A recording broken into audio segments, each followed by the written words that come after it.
SSC এসএলএসটিতে নয়া মোড়, বিপদে কমিশন এবং সর্বনাশ রাজ্যের মাননীয় মুখ্যমন্ত্রী মমতা বন্দ্যোপাধ্যায়ের। নমস্কার দর্শক, আপনারা দেখছেন ডাব্লিউবি টেট ইনফরমেশান। বন্ধুরা, ভিডিওটা শুরু করার আগে আপনাদের কাছে একটাই অনুরোধ, যদি আপনি চ্যানেলে প্রথমবার এসে থাকেন অবশ্যই চ্যানেলটিকে সাবস্ক্রাইব করে রাখুন এই ধরনের গুরুত্বপূর্ণ খবরগুলো সবার প্রথম পাওয়ার জন্য। বন্ধুরা, নিয়োগ দুর্নীতি কাণ্ডে ইতিমধ্যেই চাঞ্চল্যকর অভিযোগ উঠে এসেছে। কাদের কাদের নম্বর বাড়াতে হবে সেই তালিকা এসএসসির থেকে নাইসাকে মেল করা হয়েছিল, এমনটা অভিযোগ উঠেছে। গতকালই এই সংক্রান্ত বিস্ফোরক অভিযোগের পর্দাফাঁস হয়েছে।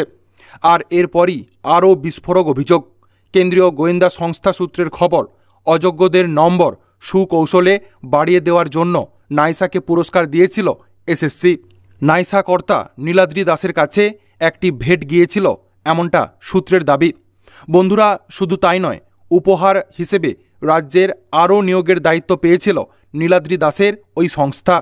আর এখানেই বিশেষজ্ঞরা প্রশ্ন তুলছেন, তাহলে সেখানেও কি দুর্নীতির আশঙ্কা থাকছে? সেই শঙ্কা উড়িয়ে দিচ্ছে না সিবিআই সূত্র। কারণ নাইসা কর্তা নীলাদ্রি দাসের কাছে তখনকার হাই পাওয়ার কমিটির চেয়ারম্যান শান্তিপ্রসাদ সিনহা থেকেও মেল গিয়েছিল, এমনটা সূত্রের দাবি। সেই শান্তিপ্রসাদ সিনহা এখন নিয়োগ দুর্নীতি কাণ্ডে গ্রেপ্তার হয়ে জেলবন্দি রয়েছেন। বন্ধুরা, গোয়েন্দা সূত্রে আরও জানা যাচ্ছে, আপার প্রাইমারি লেভেলের শারীরিক শিক্ষা, কর্মশিক্ষা, চাকরি ক্ষেত্রেও নম্বর বাড়ানোর তালিকা গিয়েছিল নীলাদ্রি দাসের কাছে।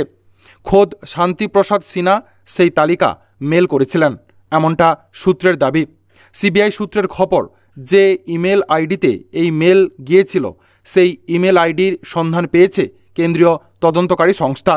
সেই ইমেল আইডির ইনবক্স থেকে মেল পুনরুদ্ধার করতেও সক্ষম হয়েছে কেন্দ্রীয় এজেন্সি। বন্ধুরা, রাজ্যে এত বড় শিক্ষাক্ষেত্রে দুর্নীতি হয়েছে, কিন্তু রাজ্যের মাননীয় মুখ্যমন্ত্রী মমতা বন্দ্যোপাধ্যায় বলছেন যে তিনি কিছুই জানেন না। এটা কি সম্ভব? কি মনে করছেন আপনারা? অবশ্যই কমেন্ট সেকশানে, কমেন্ট বক্সে জানাবেন। আপাতত এতটাই।